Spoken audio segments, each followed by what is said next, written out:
You think compounding interest is boring. Most people do.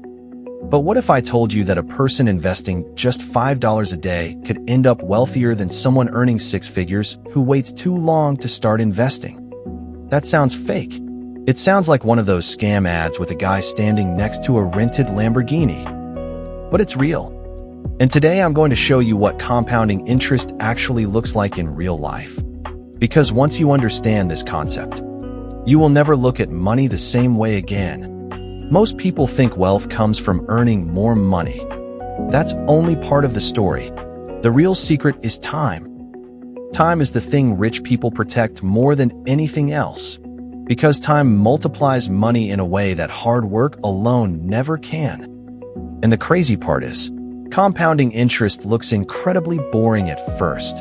Seriously, the beginning is so slow that most people quit before anything exciting even happens. That's the trap. Imagine pushing a giant snowball downhill. At first, it barely moves. It feels pointless, tiny, weak, but eventually, that snowball becomes unstoppable. That's compounding. Your money earns money. Then that money earns money too. Then the money that money made starts earning money. It's basically your money hiring tiny workers to make more tiny workers. And yes, that sounded weird, but stay with me. The reason most people never become wealthy is because they interrupt the compounding process too early.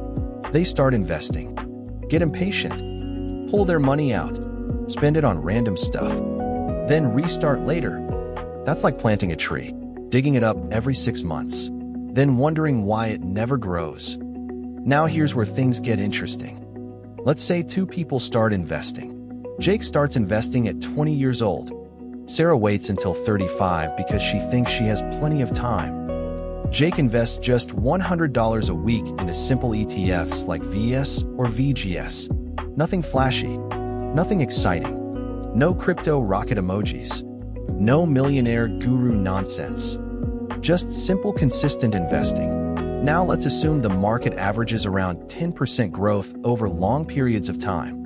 Some years go up, some years go down. Some years look terrifying. That's normal. But Jake keeps investing anyway. Now Sarah starts later, and because she feels behind, she invests double what Jake invests. So naturally, you'd assume Sarah ends up richer, right? Wrong.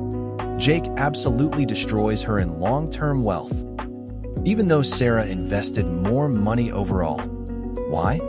Because compounding doesn't care about effort. It cares about time. And this is the part people struggle to understand. The biggest growth usually happens near the end of the journey, not the beginning.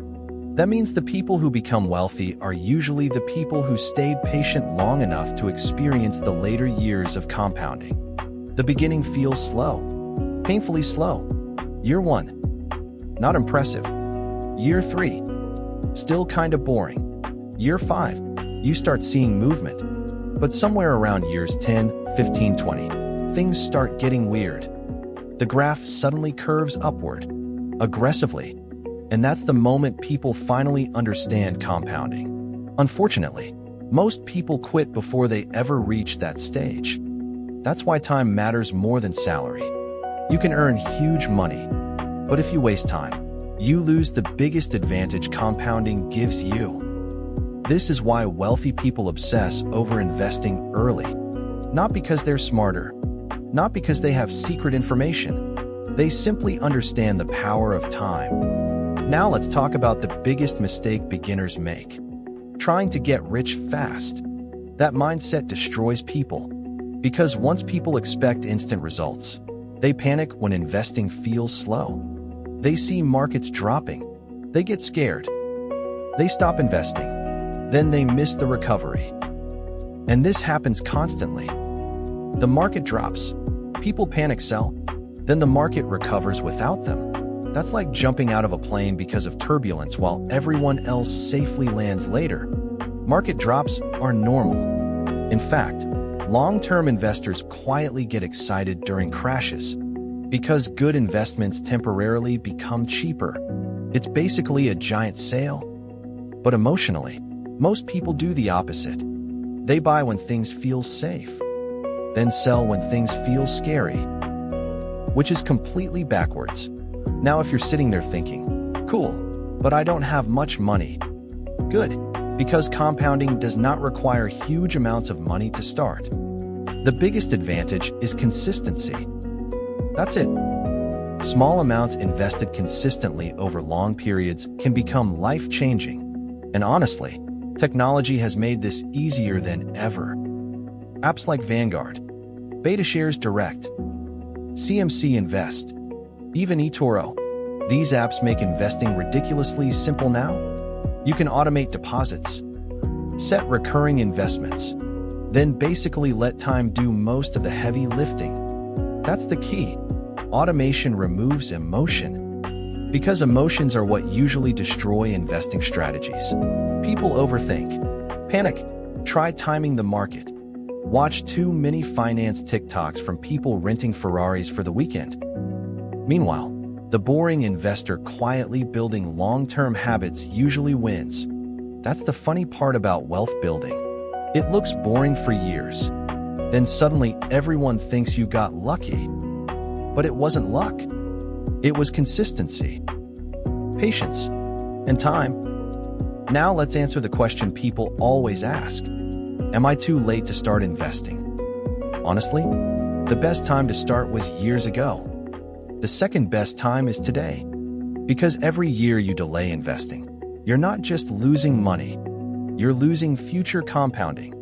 And future compounding is where the real magic happens. That's why compounding interest is so powerful. It rewards patience more than intelligence.